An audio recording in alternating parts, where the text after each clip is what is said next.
भाभी को खाना बनाने के लिए तो सीढ़ियां चढ़नी पड़ेंगी। पल्लवी अनुपमा का मजाक उड़ाने लगी। असल में अनुपमा बॉनी है और इस घर में उसकी नई नई शादी हुई है। 5 साल की उम्र के बाद से अनुपमा की हाइट नहीं बढ़ी। उसे लेकर उसके माता पिता बहुत परेशान थे। पता नहीं शादी कैसे होगी इसकी।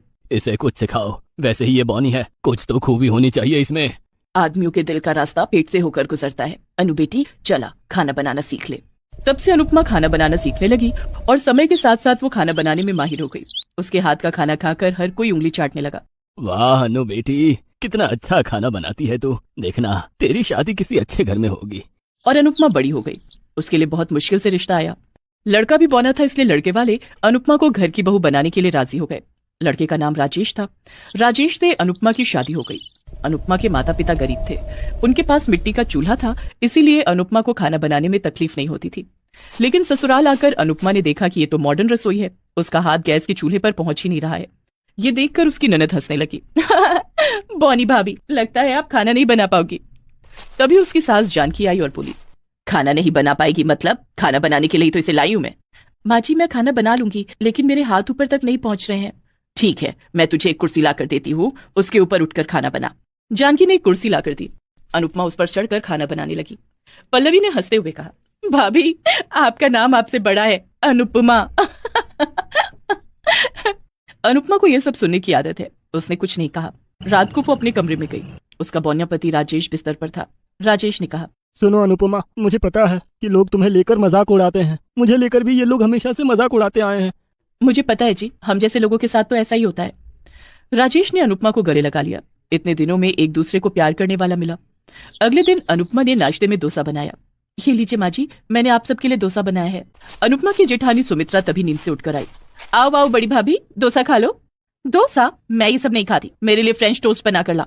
फ्रेंच टोस्ट वो क्या होता है? तभी अनुपमा की सास जानकी ने कहा, मायके से कुछ सीख कर नहीं आई है क्या? माँ जी मैं सीख लूंगी। फ्रेंच टोस्ट नहीं बनेगा तो मैं आज ब्रेकफास्ट नहीं करूंगी। हाँ। अनुपमा ब्रेड लेकर रसोई में चली गई। सुमित्रा अमीर घर की लड़की है और दिखने में भी बहुत सुंदर है, इसीलिए जानकी उसे बहुत पसंद करती है। उसका बड़ा बेटा रमेश भी अच्छी सरकारी नौकरी करता है और उसका बौना बेटा राजेश, उसे तो कुछ काम मिलता ही नहीं है।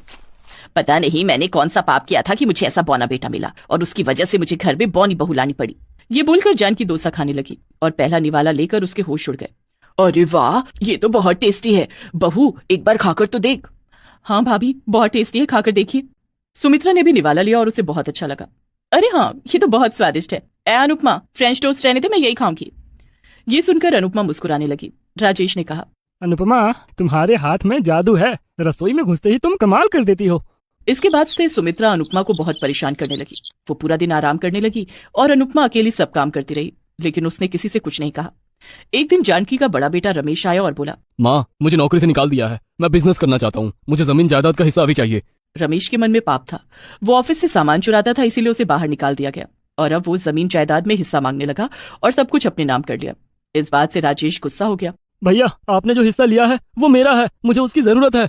अच्छा, अब जबान लड़ाने लगा है? ये क्या तेरी बीवी सिखा रही है तुझे? रमेश ने राजेश को एक फूटी कौड़ी नहीं दी और राजेश के साथ साथ अनुपमा को भी घर से निकाल दिया।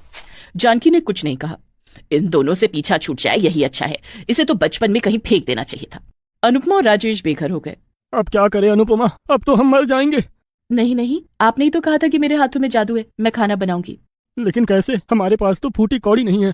चिंता मत कीजिए, मेरे पिताजी ने शादी के वक्त मुझे एक सोने का हार दिया था। मैंने ये बात किसी को नहीं बताई, नहीं तो जेठानी मुझसे ये भी ले लेती। अरे वाह, तुम तो बहुत शातिर हो अनुपमा। अनुपमा ने उस हार को बेच दिया और उन पैसों से एक ठेला खरीदा और दोनों मिलकर उस ठेले पर फास्ट फूड बेचने लगे। उन्होंने ठेले को नाम दिया बौनी बहू की रसोई। अनुपमा खाना बनाने लगी और राजेश उसकी मदद करने लगा।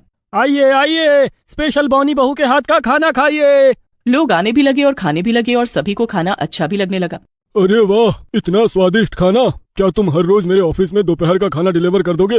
हाँ, क्यों नहीं। देखते ही देखते बौनी बहू की रसोई बहुत फेमस हो गई। जगह जगह से फूड ब्लॉगर खाना खाने आने लगे।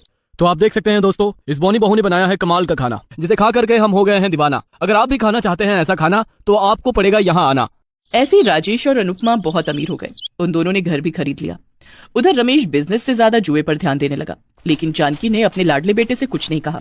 और ऐसे ही एक दिन रमेश सारा पैसा जुए में हार गया और वो सभी रास्ते पर आ गए।